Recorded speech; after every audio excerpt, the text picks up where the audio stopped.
À la une de cette information, de cette autre édition d'information 20h du 9 novembre 2013, ce titre tension sociale dans la région du Nord, population et sbires du Lamido de Rebouba s'affrontent à Touboro. À l'origine du débordement qui a fait 2 morts, 4 blessés et de nombreux dégâts matériels, le refus des potentiels contribuables de se conformer aux vieilles pratiques de perception des impôts et des taxes dont une partie devrait revenir au fonctionnement de la chefferie traditionnelle. Voilà pour le sommaire, le détail. À tout de suite. Bonsoir à tous. C'est donc la tension qui est totale dans la zone de Touboro. Nous sommes là dans la région du Nord. Ici, c'est les sbires et les populations, qui sont donc à s'affronter. D'un côté, tout ceci à l'origine de ce débordement qui a déjà fait 2 morts, 4 blessés et de nombreux dégâts matériels. Le refus des potentiels contribuables à se conformer aux vieilles pratiques de perception des impôts et des taxes dans la commune de Touboro, dont une partie devrait revenir au fonctionnement de la chefferie traditionnelle. Amadou Bello, Seria Benouabé, pour le compte rendu, récit Michel Ateba. Sur les lieux de l'incident, les images parlent d'elles-mêmes. Elles rappellent que la tension était déjà perceptible au lendemain des élections municipales qui ont abouti à un changement dans l'équipe communale. Le nouvel exécutif de Touboro, dirigé par Kouleyanana, avait pris dès son installation la délicate mesure de réforme du système de perception des impôts et taxes en rupture totale avec le système passé, réduisant ainsi à une portion congrue la part qui est depuis de longues dates revenue à la chefferie traditionnelle pour son fonctionnement. C'est ainsi que la décision de mettre sur pied de nouvelles équipes de percepteurs dans cette commune, considérée comme la mamelle nourricière du département du Mayoré, est mal perçue par le Dogari d'Adamou Dingui, représentant l'activité du Lamido de Touboro. À la suite de menaces sans succès pour faire fléchir l'exécutif communal, Adamou Dingui et ses soldats du Lamida, sous ses ordres, vont passer aux représailles le 4 novembre dernier. Le raid sanglant mené par ces derniers ce 6 novembre a eu pour prétexte le refus des commerçants à fermer boutique pour se joindre à la place des cérémonies commémoratives de la session de son Excellence Paul Biya à la magistrature suprême. L'affrontement a fait 2 morts sur le carreau. 2 boutiques, un véhicule 4x4 vont être calcinés. Pour l'heure, c'est un calme précaire qui règne dans la ville après le passage du préfet du Mayoré, François Amougou, le 7 novembre dernier. Nécrologie, hommage à un homme de droit, c'est en tout cas ce samedi 9 novembre 2013 qu'ont eu lieu les obsèques de Maître Douala Motobé, ancien ministre de la Justice et garde de Sceaux.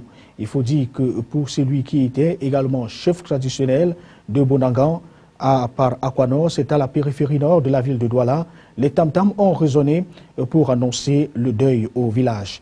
Les derniers hommages se sont bouclés par son élévation à la dignité de commandeur de l'Ordre national de la valeur. C'était en présence du ministre Laurent Esso, en charge de la justice et garde de Sceaux, et représentait le chef de l'État à ses obsèques officielles.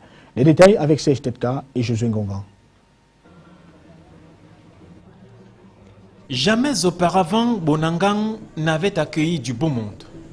Mais par la force du deuil, sa cour principale était plutôt bondée de monde ce 9 novembre 2013. Ici, se sont retrouvées personnalités et personnes de toutes les classes sociales pour s'incliner et surtout rendre un dernier hommage à celui qui hier encore était assis au milieu d'eux, à tenir comme ses camarades juristes le prétoire de la défense et de la justice. Face au deuil, l'histoire de l'homme se compte. Le décès d'un confrère participe toujours à replonger la profession tout entière au cœur de ses valeurs et de ses motivations, au cœur de sa signification, au cœur de son être. Comment vivre la mort dans une profession qui se donne la vie et la défense de la vie pour objectif? L'envie me traverse de donner quelque vigueur à ma faible voix pour atteindre la grandeur de notre malheur, de notre infortune, et gémir avec dignité sur la mort qui nous ravit aujourd'hui, Maître Douala Motobé. Mais que puis-je, faible orateur, pour la gloire d'une âme hors du commun? Au lieu du deuil, ici à la périphérie nord de la ville de Douala, l'on a appris que Douala Motobé avait poussé son cri de naissance à Yabassi le 28 décembre 1942. Outre sa casquette d'avocat qu'il a arborée dès le 15 octobre 1977, au sortir de sa prestation de serment suivie de son entrée au barreau du Cameroun, L'homme dont on a compté le goût pour les choses raffinées était resté avocat dans l'âme jusqu'à son décès le 7 octobre 2013 dernier des suites de maladie. Vice-président de la Commission nationale des droits de l'homme et des libertés du Cameroun, Tchemota Divine Banda, qui l'a côtoyé de son existence, n'en fait pas moins des éloges. Oui, je garde mes souvenirs de lui. Comme je dis dans mon discours, dans le discours de la Commission, nous regrettons le fait qu'il nous a quittés très tôt. On espérait le recevoir encore au sein de nous, mais subitement, la mort est arrivée. Et nous rendons grâce à Dieu pour tout ce qui s'est passé, surtout comme la journée d'aujourd'hui a été très beau pour la cérémonie et tous les honneurs qu'on lui a donnés. Le départ du chef s'est compté et joué par le tam-tam. Devant des personnalités, le collège des chefs traditionnels, les autorités administratives, dont le ministre d'État chargé de la justice et garde des Sceaux, représentant le chef de l'État, outre les hommages à la nation, l'élèvera à la dignité de commandeur de l'ordre de la valeur à titre posthume. À l'Assemblée nationale, les commissions spécialisées ont donc été constituées ce vendredi au sorti de la dernière plénière qui avait donc pris corps après donc la rentrée parlementaire. Il faut dire que ouverte le 29 octobre 2013 dernier, la session de plein droit de la 9e législature de la Chambre basse du Parlement camerounais a connu l'élection du bureau exécutif de l'Assemblée nationale et la mise en place des différentes commissions. La fin des sessions de plein droit s'est d'ailleurs tenue en présence d'un note de marque en la personne du vice-premier ministre de Turquie, Bekir Bozdag, qui conduisait une forte délégation des hommes d'affaires de son terroir. Reportage signé Ghislain Koungan, Daniel Atangana. L'article 16, chapitre 5 du règlement intérieur de l'Assemblée nationale dispose que chaque année, après l'élection du bureau définitif, l'Assemblée nationale constitue 9 commissions générales de 20 membres chacune pour l'étude des affaires qui lui sont soumises. Ces commissions qui constituent l'épicentre de l'activité parlementaire ont été mises en place. Ainsi, la commission des lois constitutionnelles, des droits de l'homme et des libertés, de la justice, de la législation et du règlement sera présidée par l'honorable Zondol Herzès. Celle des finances et du budget aura à sa tête l'honorable Rosette Julienne Ayayi, avec comme vice-président le député SDF Joshua aussi. Le doyen d'âge Enao Tanjon a été placé à la tête de la commission Affaires étrangères, traités, conventions internationales. Quant à la commission de la défense nationale et de la sécurité nationale, il a été confié à l'honorable Sali Dairou, député RDPC de l'extrême nord. Il sera assisté par Bonaventure Mvondo Assam. Les autres commissions qui ont été mises en place sont la commission des affaires économiques, de la programmation et de l'aménagement du territoire, la commission de l'éducation, de la formation professionnelle et de la jeunesse, la commission des affaires culturelles, sociales et familiales, la commission de la production et des échanges et enfin la commission des résolutions et des pétitions. Toutes ces commissions sont désormais opérationnelles et vont affronter dès la semaine prochaine l'examen du projet de budget portant loi de finances de l'exercice 2014. Et il faut dire qu'une importante délégation turque conduite par le vice-premier ministre Bekir Bozdag et l'ambassadeur de la Turquie au Cameroun, Omer Farouk Dohan, a assisté à la clôture de cette session de plein droit. Elle a été reçue par le président de l'Assemblée nationale, Kavayege Djibril. Au menu des entretiens, la coopération parlementaire entre les deux pays. Parlons cette fois des municipales du 30 septembre 2013 dernier avec la Chambre administrative de la Cour suprême qui siège jusque-là comme Conseil constitutionnel qui a vidé son contentieux, le contentieux post-élection municipale en fin de semaine. Et sur les 121 recours introduits en annulation du scrutin par des formations politiques en liste, notamment le RDPC, le SDF, l'UNDP, le MRC, entre autres, aucune des requêtes donc n'a été reçu. Toutes les requêtes ont pratiquement été rejetées par le collège cabinet, donc le président de la Chambre administrative de la Cour suprême. Seul rebondissement, cependant, l'annulation de cette élection dans quelques circonscriptions électorales du département du Mungo, notamment avec en arrivée donc la reprise de l'élection du maire et de leurs adjoints dans quelques communes, celles de Konsambar 3e, Mombo et bien entendu Bonaleya, toutes dans le département du Mungo et région du littoral. C'était la grosse information de cette semaine avec le barrage de Natigal qui est en train de se mettre sur les rails. Un accord a été signé le 8 novembre 2013 à Yaoundé entre le gouvernement camerounais et les parlements et les partenaires de EDF, Électricité de France, le groupe canadien Rio Tinto Alcan et la SFI, la Société financière internationale, une filiale de la Banque mondiale. Tous ces accords ont été paraphés à l'immeuble Étoile en présence du Premier ministre Christian Philémon qui conduisait lui-même les travaux. Reportage Daniela Tangana. La centrale hydroélectrique de Natigal, située dans la région du centre sur la nationale numéro 1 Yaoundé-Nanga et Boko, aura une capacité de 400 MW pour un coût total de 400 milliards de francs CFA. Le gouvernement camerounais a confié la construction de cet important ouvrage à Électricité de France, EDF, représenté à Yaoundé par l'ex-ministre français à la coopération Michel Rossin, aujourd'hui conseiller du président d'EDF. Le projet est un projet qui est très intéressant et original et je considère qu'il a valeur d'exemple, datant les bénéfices dans des délais relativement courts, répond à une attente non seulement de la population mais aussi des acteurs économiques de ce pays. 4 partenaires contribueront au financement de cette centrale hydroélectrique destinée à booster l'offre énergétique du Cameroun. Il s'agit du gouvernement de la République qui a paraphé le document par l'entremise du ministre de l'Énergie et de l'Eau Basile Tanganakuna, Électricité de France, le groupe canadien Rio Tinto Alcan et la Société financière internationale, la SFI, une filiale de la Banque mondiale. Tous ont vanté l'aboutissement de cet accord qui est un exemple qui doit faire tache d'huile en matière de partenariat en Afrique subsaharienne. C'est un projet très important pour notre pays, en ce sens qu'il va induire une production supplémentaire d'électricité de près de 400 MW. Donc c'est très important pour nous. On en parle depuis longtemps, mais le chef de l'État, son Excellence M. Paul Biya, a donné un accord formel pour que ce projet soit développé par EDF.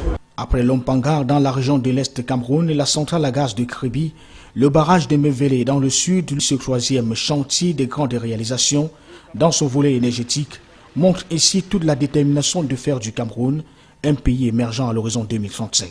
L'histoire de cette centrale hydroélectrique, il faut le rappeler, débute en octobre 2005 avec la signature d'une lettre d'intention entre le gouvernement camerounais et la société canadienne Alcan, leader mondial de l'aluminium et détentrice de 46,7% du capital d'Alucam. Plusieurs études techniques et d'impact environnementaux, sans oublier des causeries éducatives avec les populations riveraines, ont été réalisées jusqu'alors pour mesurer le degré de faisabilité de ce projet. Avec la construction de ce barrage, Alucam, qui consomme actuellement 35% de l'énergie électrique produite au Cameroun, pourra davantage se moderniser et accroître son outil de production. Sa production pourra donc passer de 100 à 300 000 tonnes an. L'Institut panafricain pour le développement en Afrique édifie les étudiants et les chefs d'entreprise sur la notion de management et de montage de projets. Et c'était au cours d'une conférence placée sous le thème « Les métiers et les opportunités de management des projets au Cameroun » et que l'Institut a donc abrité ce samedi 9 novembre 2013, ici même dans la capitale économique du pays, à Douala. Et cette conférence marquait la fin d'une série d'activités entamées depuis le 7 novembre 2013 dernier. Les détails, Apollinaire Zoubenbon, José Ngongan. La notion de gestion des projets reste encore novice et mal cernée dans le monde des affaires.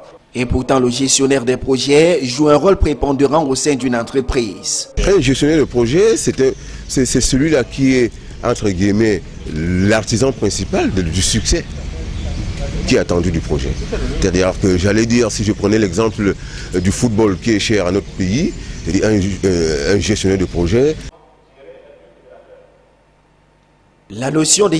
J'allais dire, si je prenais l'exemple du football qui est cher à notre pays, un gestionnaire de projet, c'est un peu entre l'entraîneur et le capitaine, celui qui mène la barque, celui qui donne le ton, celui qui contrôle que tout se passe comme c'est prévu, celui qui garantit que les différentes étapes du projet sont respectées pour atteindre les objectifs qui sont poursuivis. C'est dans le but de faire comprendre sa nécessité et son rôle que l'Institut panafricain pour le développement en Afrique centrale a choisi cette plateforme d'échange entre étudiants et chefs d'entreprise. Donc nous essayons de mettre en relation nos apprenants avec des managers confirmés pour qu'il y ait une sorte de passation un peu d'expérience, d'échange d'expérience entre les générations, entre les différentes générations, donc des plus anciens vers les plus jeunes. Les experts en management triés sur le volet ont apporté leur savoir en la matière à travers des exposés. Ainsi s'achève la semaine de management sous fond de réflexion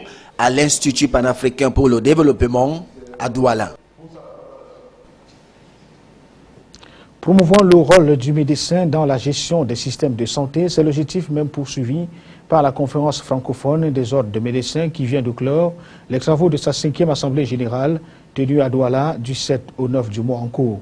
La conférence de presse qui a clôturé ses assises portait sur la problématique de la formation médicale et la lutte acharnée contre l'exercice illégal de la médecine dans le contexte camerounais.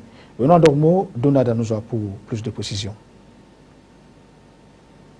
Les responsables des ordres de médecins des pays ayant en partage l'usage du français se sont séparés à Douala ce 7 novembre 2013 au bout de 2 jours d'échange avec à la clé la présentation des conclusions du bureau de la CFOM. La CFOM, notre organisme francophone de l'ordre des médecins, demande à nos autorités de tutelle, à nos gouvernements, à nos universitaires, puisque c'est eux qui sont en responsabilité de la formation, d'harmoniser les maquettes de leurs diplômes afin que la migration des médecins africains entre États africains et même vers l'espace européen puisse se faire d'une manière beaucoup plus naturelle. Indépendance, neutralité, impartialité, ce sont des principes déontologiques indispensables au colloque singulier, à l'exercice de la médecine.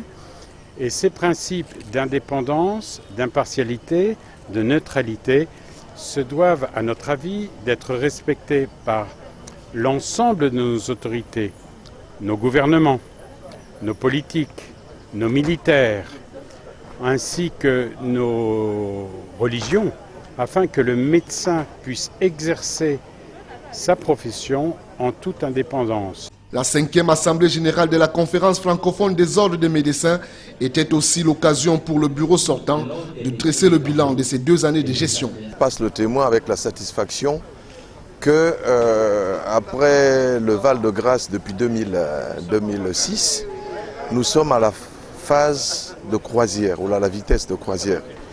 Et surtout, l'état de lieu que je ferai, c'est que nous avons atteint maintenant la phase des débats et des grandes productions sur le plan de l'éthique, de la déontologie et même de la pratique médicale. Et c'est le docteur Guy Sanjong, président de l'Ordre national des médecins du Cameroun, qui tiendra désormais les rênes de la conférence francophone des ordres des médecins au cours des 2 années à venir.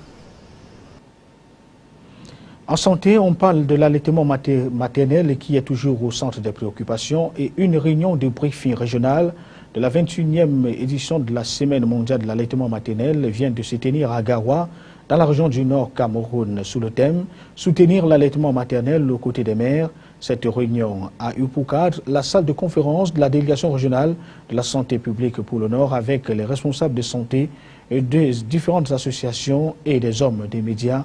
Elle était présidée par le docteur Mahamat Abassoura et qui est le représentant du délégué régional de la santé publique pour le Nord à Garoua.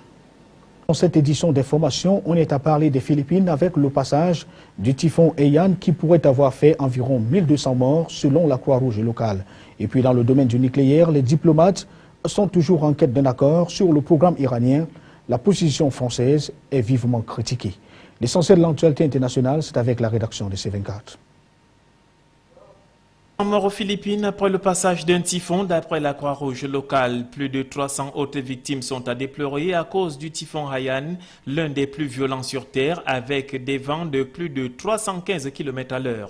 À présent, il est en route pour le Vietnam, où 250 000 personnes ont déjà été déplacées. Nucléaire iranien, Téhéran met en garde les superpuissances. Si les négociations n'aboutissent pas ce jour, rendez-vous sera pris dans 10 jours. Le ton jugé trop dur de la France a été critiqué, ce qui ne facilite pas les choses. Elle exige à l'Iran des engagements plus forts concernant le volet militaire de son arsenal nucléaire. Le Palais des Sports de Paris sous le choc après la mort accidentelle du directeur des spectacles. L'incident est survenu au cours de la répétition de 1789, les amants de la Bastille. L'explosion qui a fait un mort et 4 blessés hors de danger serait due à des artifices. Retour au pays natal de Thierry Doll, l'ex-otage français au Niger a été accueilli chez lui en Martinique, libéré le 29 octobre dernier en compagnie de 3 de ses camarades d'infortune. Thierry Doll a tenu à remercier toute sa communauté. 126 demoiselles d'honneur pour le mariage d'un couple sri-lankais qui arrache le record du monde. Nissan Salah et Naline sont les nouveaux recordmen arrachant le titre au détenteur qui avait réuni tout juste 96 demoiselles d'honneur. C'est l'inconvénient, le risque de bousculade lorsque la mariée va jeter le bouquet de fleurs.